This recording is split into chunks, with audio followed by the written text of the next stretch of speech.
5,000 elevators, escalators, and lifts in North Carolina are behind on their annual inspections. That's a concern for a lot of people who rely on them for the conveniences they provide us every day.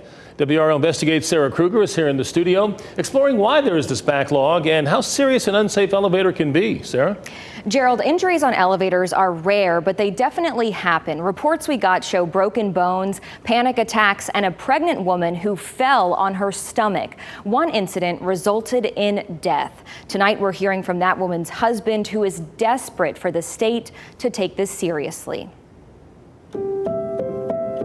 For 38 years, Annie and Curtis Wilbert built a life together as husband and wife, serving their country in the armed forces and raising their children. She's a strong person and a real personality. Their decades-long love story was abruptly cut short. At work at Smithfield Grain in Wilson on June 30th, this report from the Department of Labor shows she fell 75 feet to her death.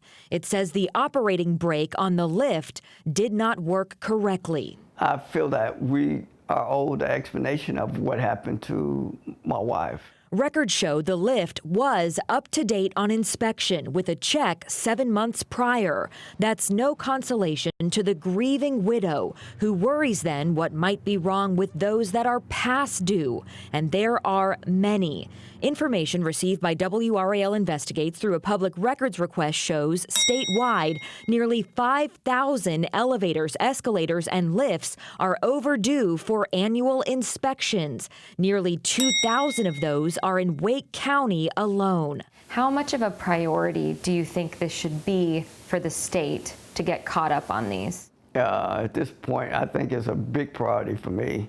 Documents from the Department of Labor show there were 20 incidents in a one-year span. At Fayetteville State University, a passenger got stuck. And making matters worse, the elevator phone wasn't working.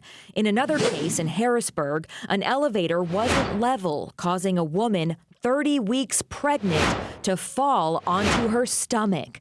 And in Charlotte, an elevator dropped 2 floors, causing foot injuries for the passenger.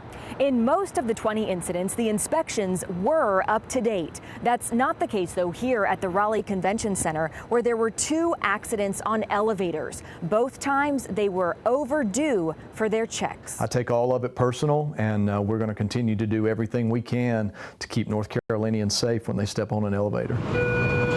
Labor Commissioner Josh Dobson's face is in every elevator. His department is responsible for the inspections.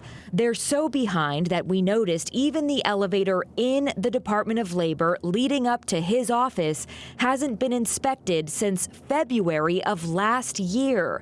He says the backlog is a combination of rapid development and being understaffed. We're allotted 39 positions, and we are 10 short right now, and that's for roughly 22,000 elevators, and we add over 1,000 elevators every year due to the growth of our state. Dobson says they're trying to get caught up as fast as they can. For Wilbert, that can't come soon enough. Now, I can't change what happened to my wife, but if other people can be injured, if she's been injured, other people could be injured. It probably needs to be corrected soon. Commissioner Dobson says he's implemented retention bonuses and paid family leave, trying to make those inspector positions more appealing. He thinks more money from the state to bump up the benefits would help. Gerald. 29 people, 22,000 elevators, 1,000 being added each year. How in the world do they ever catch up? It seems like an impossible task, and we wish them the best and hope they can fill those positions. Absolutely.